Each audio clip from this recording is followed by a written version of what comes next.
साथियों, आप सभी का इस प्लेटफॉर्म पर स्वागत है। यहाँ पर हम लोग विजन आईएएस कोचिंग संस्था के द्वारा जनवरी 2022 के मंथली करंट अफेयर मैगजीन को देख रहे हैं और उसके पहले पोर्शन राज्य व्यवस्था एवं शासन के third topic electronic voting machine के बारे में यहाँ पर चर्चा करेंगे। तो चलिए प्रारंभ करते हैं। पहले देखते हैं सुर्खियों में क्यों रहा है। तो हाल ही में चुनाव पर नागरिक आयोग सिटीजन्स कमीशन ऑन इलेक्शन ने इलेक्ट्रॉनिक वोटिंग मशीन और voter verifiable paper audit trail VVPAT पर अपनी रिपोर्ट जारी की है। तो उस रिपोर्ट के बारे में देखते हैं। तो उससे पहले हम बात करेंगे यहाँ पे इलेक्ट्रॉनिक वोटिंग मशीन के बारे में। तो देखिए, यह जो ईवीएम होता है यह क्या है, एक माइक्रो कंट्रोलर आधारित पोर्टेबल उपकरण होता है। इसे चुनाव संचालन की प्रक्रिया को आधुनिक बनाने के लिए डिजाइन किया गया है। इस मशीन में दो यूनिट्स होते हैं, पहला होता है कंट्रोल यूनिट, दूसरा होता है बैलेटिंग यूनिट। इन दोनों यूनिट्स को एक केबल द्वारा आपस में जोड़ा जाता है।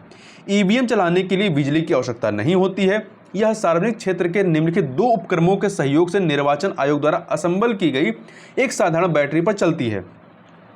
ये जो बैटरी होती है ये भारत इलेक्ट्रॉनिक्स लिमिटेड जो कि रक्षा बेंगलुरु में स्थित है और रक्षा मंत्रालय के तहत आता है, और वहीं दूसरा है electronic corporation of India limited ECIL, ये हैदराबाद में है और परमाणु ऊर्जा विभाग के तहत आता है। इनके द्वारा जो दो उपक्रम है इनके द्वारा बनाए गए हैं उसको असेंबल किया जाता है। देखिए, इलेक्ट्रॉनिक वोटिंग मशीन का इस्तेमाल पहली बार केरल के परूर विधानसभा क्षेत्र में वर्ष 1982 में किया गया था। इस फैक्ट को आप याद रखिएगा। चुनाव में ईवीएम का इस्तेमाल वैध है। वर्ष 1988 में जनप्रतिनिधित्व अधिनियम 1951 में एक नई धारा 61A जोड़ी गई थी। इस नई धारा ने निर्वाचन आयोग को इलेक्ट्रॉनिक वोटिंग मशीनों का उपयोग करने का अधिकार दिया था। चुनाव आयोग द्वारा इस्तेमाल किए जा रहे या की जा रही ईवीएम में अधिकतम 2000 मत दर्ज किए जा सकते हैं, और वहीं ईवीएम में अधिकतम 64 उम्मीदवारों नोटा सहित का नाम शामिल किया जा सकता है। एक बैलेट यूनिट में 16 उम्मीदवारों के लिए प्रावधान होता है।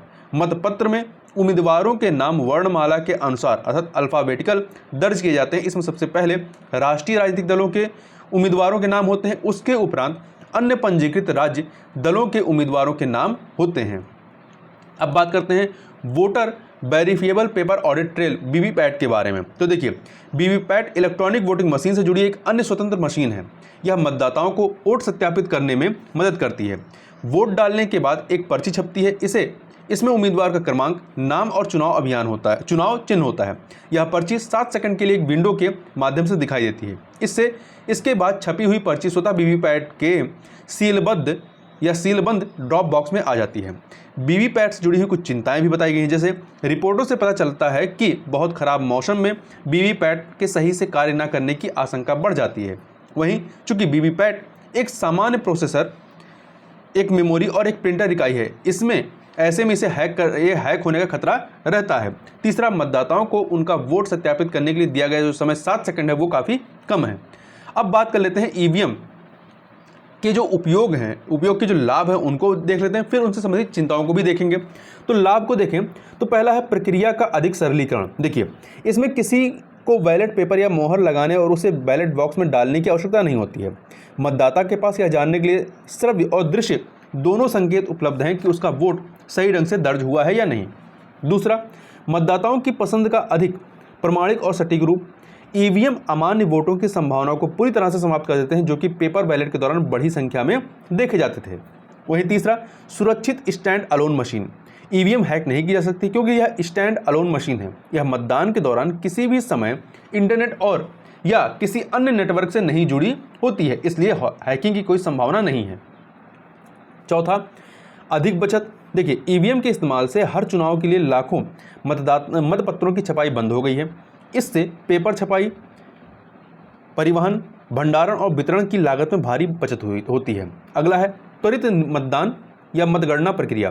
पारंपरिक मतपत्र प्रणाली के तहत औसतन 30 से 40 घंटे की तुलना में इसमें 3 से 5 घंटे के भीतर परिणाम घोषित किए जा सकते हैं। वहीं बूथ कैप्चरिंग की संभावना अब कम है। ये कागजी मतपत्रों के दौरान पार्टी के वफादार कार्यकर्ता एक मतदान केंद्र पर बलपूर्वक कब्जा कर लेते थे और नकली मतपत्रों से बैलेट बॉक्स भर देते थे। ईवीएम में वोट देने की दर को 5 वोट प्रति मिनट तक सीमित किया गया है। मतलब इससे 1 मिनट में केवल 5 वोट ही कर सकते हैं। इससे ऐसी धोखाधड़ी कम हो गई है। आगे अब बात करते हैं इससे संबंधित चिंताओं की। पहला, धोखाधड़ी की आशंका। देखिए, कई सॉफ्टवेयर प्रोग्रामरों ने दावा किया है कि ईवीएम दुर्भावनापूर्ण प्रोग्रामिंग का शिकार हो सकती है। यदि यह इससे प्रभावित होती है तो कोई भी हैकर मशीन को हैक कर सकता है और मतगणना में आसानी से छेड़छाड़ कर सकता है। दूसरा, वैश्विक उदाहरण की जर्मन संवैधानिक न्यायालय के निर्णय 2009 के बाद जर्मनी को ईवीएम को रद्द कर बैलेट पेपर की ओर लौटने के लिए मजबूर होना पड़ा था। तकनीकी रूप से विकसित कई देशों जैसे कि नीदरलैंड और आयरलैंड ने भी ईवीएम का उपयोग बंद कर दिया है।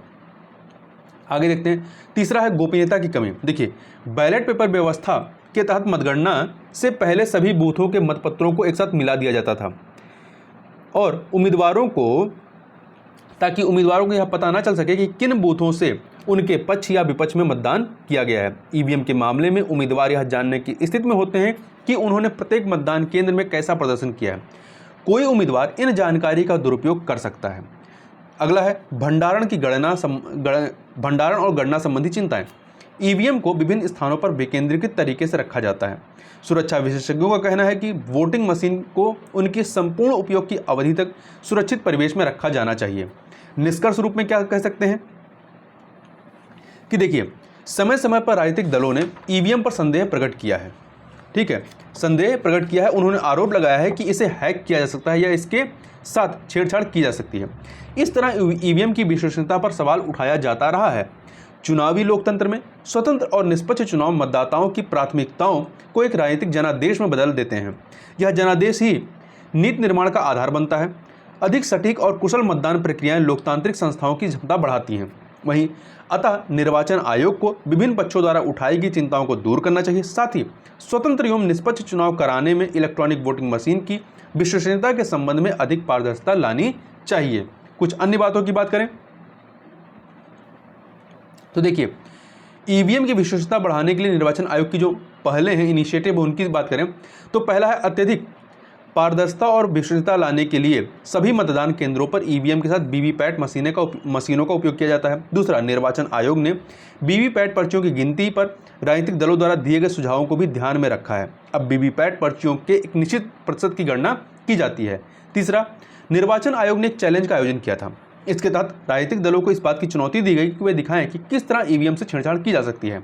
अगला, निर्वाचन आयोग चुनाव के दौरान सभी महत्वपूर्ण कदमों में सभी दलों की निरंतर भागीदारी सुनिश्चित करता है। इन कदमों में शामिल है प्रथम स्तर की जांच, ईवीएम वीवीपैट की यादृच्छिक जांच यकायक जांच, माक मतदान, ईवीएम सीलिंग और भंडारण इत्यादि।